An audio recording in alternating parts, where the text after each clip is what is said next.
50대 직장인 중 절반가량은 지금 직장에서 퇴직하며 생활비가 부족할 것 같다고 답했습니다. 이 외의 답변도 재취업 걱정, 의료비 걱정, 주택 원리금 상환, 자녀 교육비 등 대부분 돈이 부족할 것 같다는 답변이었습니다. 이 자료는 미래에셋 투자에서 발표한 보고서인데요.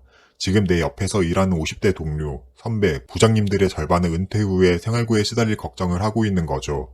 현재 50대인 분들은 물론 곧 50대가 될 40대 직장인부터 한창 열심히 일하는 30대까지 지금과 같이 평범하게 산다면 은퇴 후 생활비 걱정을 하는 50% 안에 들 수도 있습니다. 20대 후반에 취업을 해서 50대가 될 때까지 20년이 넘게 회사에 내 몸을 바쳐 일을 했습니다. 일주일에 5일 빠지지 않고 출근을 하면서 회사 일이 바쁘면 야근도 하고 휴일에도 나와서 일을 합니다. 그렇게 월급은 300만원, 400만원, 500만원으로 늘어가지만 그 사이에 아이를 둘 낳아서 생활비도 더 늘어나게 됩니다.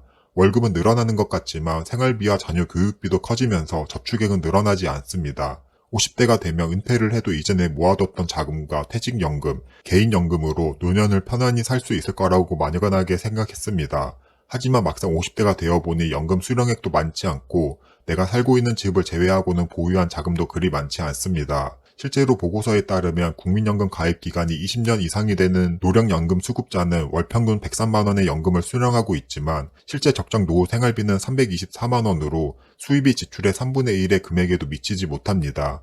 연금만을 노후 대책으로 생각하고 있다면 생활비에 턱없이 부족한 금액입니다. 50대 직장인의 평균 실물 자산은 6억 2천만 원이지만 이 중 자가 소유 주택이 4억 9천만 원입니다. 대부분의 자산이 내가 사는 거주주택에 들어가 있는 거죠. 이 자산을 노후 자금으로 활용하려면 같은 지역 내에 더 좁고 낡은 집으로 가거나 아예 집값이 저렴한 지역으로 옮겨야 하는데 이 또한 쉽지는 않습니다. 이렇게 2차 베이비 부머 세대인 만 50세에서 만 56세 직장인들은 이렇게 생활비에 대한 걱정을 하고 있습니다. 꼭 50대뿐만 아니라 이 영상을 보시는 40대 분들도 머지않아 겪게 될 현실이라고 생각합니다. 그럼 이 보고서에서는 어떤 결론을 내렸는지와 제가 생각했을 때 이렇게 생활고를 겪지 않기 위해서는 어떻게 해야 할지 말해보겠습니다. 먼저 미래에셋 투자에서는 50대 직장인이 생활비를 걱정하는 이유를 총 4가지로 들고 있습니다. 첫 번째로 현금성 자산이 부족하다는 것입니다. 총 자산 중 부동산 비중이 83% 이상이며 그중 대부분이 내가 거주하고 있는 집에 묶여 있다는 점입니다. 여기서 내가 거주하고 있는 집은 내 총 자산에는 포함되지만 그 어떠한 현금 흐름도 창출하지 못합니다. 오히려 주택담보대출로 인한 원리금만 나가는 마이너스 현금 흐름이 됩니다. 부자 아빠 가난한 아빠의 저자인 로버트 기요사키에 따르면 거주하는 집은 자산이 아니라 부채일 수도 있습니다. 반면 부동산 자산 중 거주주택의 비중이 적고 월세를 주고 있는 아파트 혹은 상가의 비중이 많았다면 이야기는 달라졌을 것입니다. 원리금이 내 통장에서 빠져나가는 것이 아니라 월세가 내 통장으로 들어오는 현금 흐름을 미리 준비했어야 합니다. 노후 준비 특징 두 번째도 방금 말한 첫 번째와 이어지는데요. 두 번째 특징은 노후 대비 현금 흐름이 미비하다는 점입니다. 미래에셋 투자 보고서에서는 이에 대한 내용으로는 임대, 연금, 이자, 배당 소득 등의 근로 외 소득이 없다고 조사했습니다. 직장인은 결국 회사에서 나와야 합니다. 지금 법정 정년 퇴직 나이는 60세이고 실제 체감 퇴직 나이는 51세라고 합니다. 아무리 많이 다녀야 60살까지이고 실제로는 이만큼 다니는 직장인도 그리 많지는 않습니다. 평생을 한 직장에서 다닌 직장인의 경우 60세까지 다닌다고 하면 그 이후의 삶은 어떻게 될까요? 나이 때문에 재취업도 힘들고 한 회사에서만 일을 했기 때문에 다른 일을 할 능력이 없습니다. 일을 하지 않게 되면서 주 수입원이었던 근로소득이 사라지게 되고 현금 흐름이 없어지게 되는 거죠. 여기서 미리 임대소득을 만들든 주식 배당소득을 만들어서 내가 일을 하지 않아도 들어오는 현금 흐름을 만들었다면 노후에 대한 걱정은 덜 할 수 있지 않았을까라고 생각해 봅니다. 직장인 노후 준비 세 번째 특징은 가족 부양에 대한 부담을 느낀다는 점입니다. 2차 베이비 부머 세대인 50대 초중반의 78.8%가 가족을 부양하고 있으며 심지어 이 중 24%는 자녀와 부모를 모두 부양하는 더블 케어를 하고 있습니다. 나와 배우자의 생활비를 감당하기도 힘든데 자녀와 부모님까지 케어를 해야 할 수도 있다는 거죠.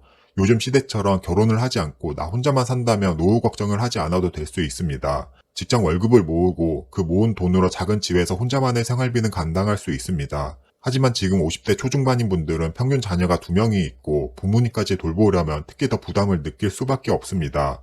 이러한 특징들로 인해서 미래에셋 투자와 연금센터 보고서에서는 3가지 방안을 내놓습니다. 첫 번째로 은퇴 시점까지 근로소득과 사업소득 등 현금 유입을 확보하기 위한 공부와 시장 조사를 해야 한다. 두 번째로 퇴직연금 운용 및 개인연금 납부를 통해 금융자산을 축적해야 한다. 세 번째로 주택 다운사이징 및 주택연금 등을 활용하여 실물 자산을 은퇴 후 소득으로 전환해야 한다입니다. 총 세 가지의 대책이 있는데 저도 이 이야기에는 동의합니다. 그리고 이 세 가지를 한마디로 요약하자면 결국 현금 흐름을 창출하라는 것입니다. 지금 주제는 회사에서 은퇴 후에 대한 내용입니다.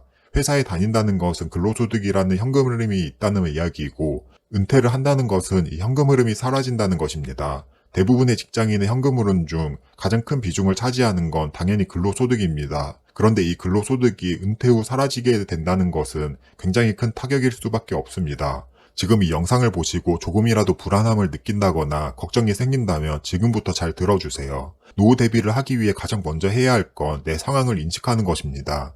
이건 하루라도 빨리 하면 좋은데요. 지금 내 소득으로 퇴직할 때까지 월급을 저축한다면 얼마까지 모을 수 있는지 계산해 보는 게 필요합니다. 생각보다 이렇게 안 하고 사는 분들도 상당히 많습니다. 왜냐하면 지금 월급으로 충분히 먹고 살만하고 가끔 여행도 가고 사고 싶은 것도 살 수 있으니까요. 하지만 퇴직을 하면서 내 소득이 끊겼을 때 어떻게 될지를 한번 진지하게 생각해 볼 필요가 있습니다. 예를 들어서 맞벌이 가계 소득이 600만 원에 총 지출이 400만 원이라고 한다면 한 달에 저축할 수 있는 금액은 200만 원입니다. 그리고 1년 동안 저축할 수 있는 금액은 2,400만 원이고 이렇게 10년을 지내면 2억 4천만 원입니다. 이 상태에서 퇴직을 한다고 가정한다면 2억 4천만 원을 한 달에 400만 원 지출하면서 다 써버리기까지는 5년이라는 시간으로 단축됩니다. 이해하기 쉽게 단순 계산만으로는 30년 일해서 저축한 돈을 15년이면 다 써버리게 되는 거죠.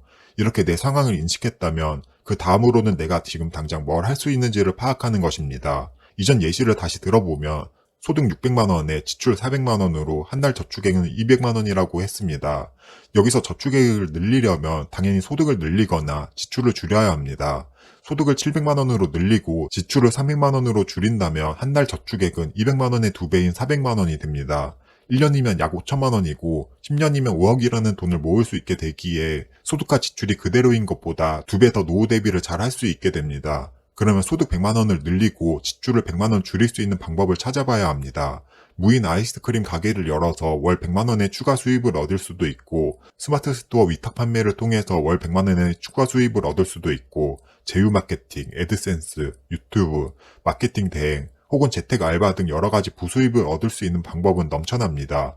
지금은 오프라인뿐만 아니라 집에서 노트북 하나로도 할 수 있는 일들이 많으니까요. 다만 내 시간과 노력을 투입해야 하기 때문에 이 정도는 각오를 해야 할 것입니다. 지출은 따로 이야기 안 해도 400만 원에서 300만 원까지는 충분히 줄일 수 있는 여지가 많으니 넘어가도록 하겠습니다. 이제 소득을 늘리고 지출을 줄여서 저축액을 늘렸다면 그 저축한 돈이 또 다른 돈을 불러오게끔 굴려야 합니다. 단순히 예금이나 적금만 해서는 돈의 가치가 하락합니다. 인플레이션으로 인한 돈의 가치 하락은 예금 이율보다 항상 커왔습니다. 지금 1억의 돈을 모아뒀어도 10년 뒤에는 1억의 가치가 반토막이 될 수도 있는 시대에 살고 있습니다. 10년 뒤에는 2억을 넘어 3억이 되는 자산에 투자를 해야 합니다. 대표적인 자산으로는 부동산이 있습니다. 그리고 부동산 안에는 아파트, 상가, 지식산업센터, 건물, 토지 등 다양한 상품들이 존재하는데요. 제 유튜브 영상에 아파트 투자에 대한 영상은 많이 올려놨으니 보시면 도움이 될 것 같고요. 부동산의 경우 또 두 가지 투자 목적에 따라 나뉠 수 있습니다. 첫 번째로 시세차익형 투자가 있고 두 번째로는 현금흐름용 투자가 있습니다. 시세차익형 투자는 말 그대로 자산의 가격이 오르는 것을 기대하는 투자이고 현금흐름용 투자는 자산에서 매달 일정량의 현금이 나오는 것을 말합니다. 만약 30대이거나 40대 초반이라면 시세차익형 투자를 통해서 순자산의 절대량을 먼저 늘려야 합니다.